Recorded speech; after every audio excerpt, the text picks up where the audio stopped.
Shalom. Njyewe ndabanza kugaya ubutumwa ntanga, ndabanza kugaya abamuha platform, abamutunga mikoro. Nahoze ndeba Iris nimukoresha interview. Iris sinzi niba ari hano, mumumbwirire uriya niwe content creator yabonye ni ibiki avuga yumva. Iris ni ukuvuga ngo editorial line ye ibira nibyo yumva yageza ku banyarwanda. Nahoze ndeba n'abantu bamukoresheje interview, nawe rega ngo asiga ahamagara press conference, muze kureba mikoro zari zimuri imbere. Abo nibo nagaya n'ababikwirakwiza, nibo nagaya. Undi we ngira ngo ibyo uvugira ku mbuga nkoranyambaga bigaragaza we level y'indero ufite, ukwiyubaha wowe muri wowe ufite, ikinyabupfura ufite ku banyarwanda, nicyo bigaragaza. Hanyuma mwebwe mwitwa ko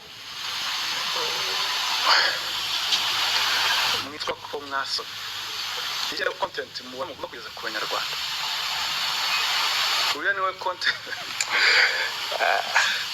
Ngira ngo urakoze cyane kuzana kuri icyo kintu, ariko abo ngaya nabo ngabo, ariko noneho nabo ndabihanangiriza. Bira no gukwirakwiza ari amafuti, nimwe mu muha rugari, ariko turaza kubihagurukira for sure. Turaza kubihagurukira niba ziriya content z'umwanda kuri arizo ugomba ku uploadinga bangiza ugahereza abantu bakureba abanyarwanda, nabyo turaza kubihagurukira.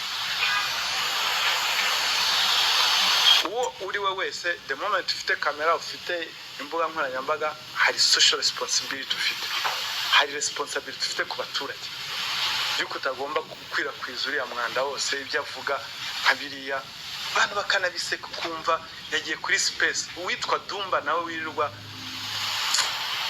amwogeza. Dumba mumumbwire ngo hari igihe yajyaga avuga nta kigenda cye. Urumva nyine ibisa birasabirana, sibyo? Niho umugani umuntu yavuga. Nawe wowe ugiye guha umuntu uriya ukamuha interview, urumva nyine niyo konti ibisa birasabirana. Tuvuge dute, ariko hari kiza gukorwa. Murakoze cyane, urakoze ku mentioninga to bring attention kuri abantu, kuko imbuga nkoranyambaga ni nziza, tugomba kuzikoresha neza, tukazibyaza umusaruro neza, ariko mu buryo bwiza. Nduguyango, mwubaha abanyarwanda. Njya mbona bose ikintu mutangira mutajya mwibagirwa ni subscribe. Bantu banjye dukunda mu Canada ngo n'intara ya kangahe, ibyo nibyo bantu mubagenera ku bantu banjye.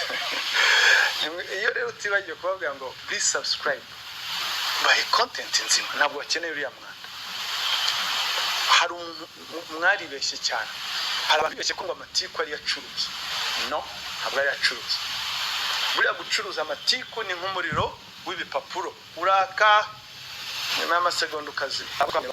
So niba rero ushaka kuma muri business, tanga content nzima ikubashe.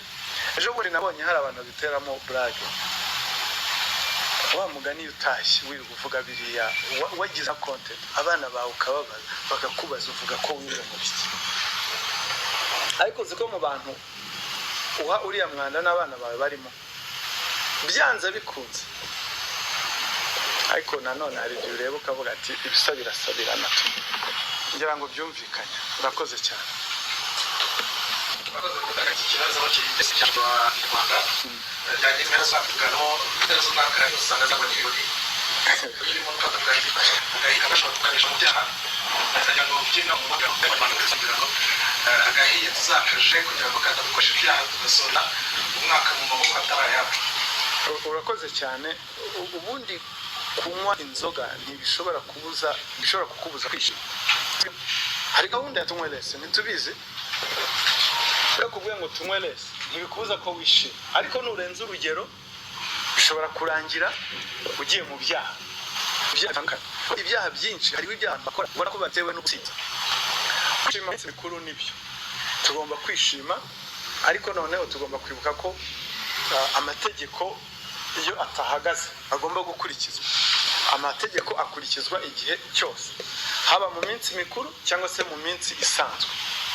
Ibyo rero abafata agahiye nk'uko babivuze ntibagafate, ariko bibuke ko amategeko ahari, tena bagafate responsibly, bazi neza ko abatakabasha bakareke, kuko iyo utakabasha kakakubasha kagukoresha ibyaha. Rero kagukoresheje ibyaha usanga birangiye nyine amategeko akurikijwe nk'uko agomba gukurikizwa, kuko icyaha kigomba guhana. Niyo mpamvu rero mbabwira nti ubutumwa mubagezeho bishime neza, iminsi mikuru bayishimire, bahirye neza, basoze umwaka neza, batangire undi neza. Nako ngako bavuga gahiye ni abakanywa bakanywe mu buryo buri gerable, mu buryo buri responsible, wibuka ko amategeko yatahagaze gukurikizwa, kandi nta rwitwazo ngo nari nakanyoye, ahubwo bishobora kurangira bibaye impamvu nkomeza. Wibuke ko agahiye na vora bizirana, vora y'imodoka birazirana. Murakoze. nitwa Mandela Maurice Shakamba, umunyamakuru w'Umuco Wacu TV. Mwavuze ko habayeho kwibaza aho biganya aho mwatweretse ubutaka, ariko umuntu aribaza ati umuturage wifitiye ubutaka unyurwa mu mirimo ye ya buri munsi azitwara ate kugira ngo wenda abe yamenya ko ubutaka bwe bushobora kuba buri kugabwaho ibitero n'abajura nk'aba? Ese niba mwaraganirije nanone urwego rw'abanoteri cyangwa ihuriro ry'abanoteri riteganyiriza iki cyangwa rirateganya iki, n'ize ngamba rwaba rufite kuri bano banoteri bijandika cyangwa bafasha abo bagira abo bajura ku butaka bw'umuturage? Murakoze.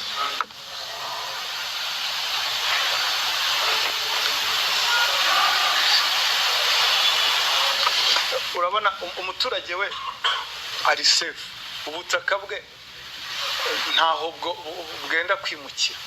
Ubwiyandikishaho wese mu buryo bw'amanyanga buzamugarukira n'ubundi, gusa nuko bamushoye mu buryo bw'imanza, ariko nta n'izindi manza, kuko uhomba ni wa wundi wagiye kugura atagize amakenga.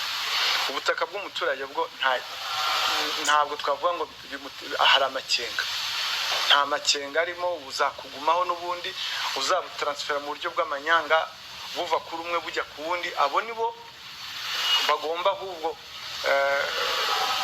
kwitabwaho cyane, ni nabo ubutumwa mbugenera cyane, kuko kwihutira kujya kugura utabanje kugira amakenga, ubutaka bwo ntabwo uri busukuvangura bugura bwimuke, buraguma buri hahandi.